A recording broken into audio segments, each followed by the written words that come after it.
DUBLIN Reuters Ireland was on the verge of a snap election on Monday after the opposition party propping up the minority government said the Deputy Prime Minister's refusal to quit would force the country to the polls next month. File photo. Deputy Prime Minister of Ireland Tanaiste Francis Fitzgerald speaks to the media at government buildings in Dublin, Ireland, May 8, 2014. REUTERSClodagh KilcoyneThe. The political crisis that deepened dramatically late on Monday has left the country's two main parties with less than 24 hours to head off a general election in a dispute that cast a shadow over a key Brexit summit next month. Ireland will play a major role at the meeting, telling EU leaders whether it believes sufficient progress has been made on the future of the border between EU-member Ireland and the British province of Northern Ireland. The pressure on Deputy Prime Minister Francis Fitzgerald of Varadkar's Fine Gael party mounted on Monday following the release of fresh documents about her disputed handling of a police whistleblower who alleged corruption in the force. Fianna Fáil, whose backing Varadkar requires from the opposition benches to keep his government functioning, has said it will move a motion of no confidence in Fitzgerald at 2000 GMT on Tuesday unless she quits, a position that hardened on Monday. I think the Tanaiste Deputy Prime Minister should recognize that unless she does stand aside, she is going to force this country into an election nobody wants, that nobody needs and is not in the country's interests, senior Fianna Fáil MP Jim O'Callaghan told national broadcaster REUT. I don't see any other method out of this. Varadkar has insisted that, if the motion is not withdrawn, he will be forced to hold an election before Christmas, a prospect EU officials say would complicate the EU Brexit summit on December 14-15.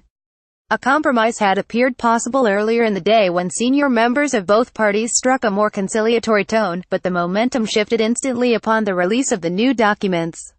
Fitzgerald said last week that she did not recall receiving an email in May 2015 that detailed an attempt to discredit a police whistleblower whose allegations of widespread misconduct in the force cost her predecessor his job as Justice Minister. The correspondence released on Monday showed Fitzgerald also received two more emails about the strategy in July 2015, but she resisted calls from all parties to resign, saying an ongoing adjudged tribunal should judge her conduct in January. Ireland's Prime Minister Taoiseach Leo Varadkar speaks at the FemFest conference in Dublin, Ireland, November 25, 2017. REUTERSClodagh KilcoyneThe, a spokesman for Varadkar, who is due to meet Fianna Fáil leader Michael Martin again on Tuesday morning in a bid to avoid the election, said the government was standing by Fitzgerald. However, some Fine Gael members who spoke on condition of anonymity were livid, and local media reported that a number of the party's ministers privately said she must step down. The headline on the front page of Tuesday's Irish Examiner newspaper read, "Ministers desert Fitzgerald as pressure rises." Utterly irresponsible. The leader of Ireland's opposition Fianna Fáil party, Michael Martin, is seen in the grounds of government buildings in Dublin, Ireland, November 24, 2017. REUTERSClodagh KilcoyneThe, while an opinion poll on Saturday gave Fine Gael a 1-point lead over Fianna Fáil and suggested another minority government as the most likely outcome, Dublin City University politics lecturer Owen O'Malley said Monday's events would also hurt them. Fine Gael would be going into the election where they are seen to be the belligerent party, probably seen to be the one that caused it. It could be a career-ending election for the loser, O'Malley said, adding that an election was inevitable unless Fitzgerald quit. The crisis has erupted at a particularly sensitive point in the Brexit talks.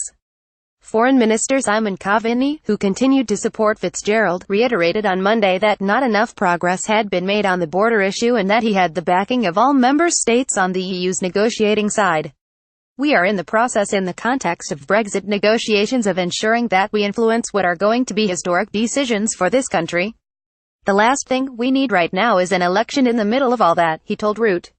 The border is one of three issues Brussels wants broadly resolved before it decides whether to move Brexit talks onto a second phase about trade, as Britain wants, and the Irish crisis steadied sterling on Monday, after it posted its biggest weekly rise in more than a month.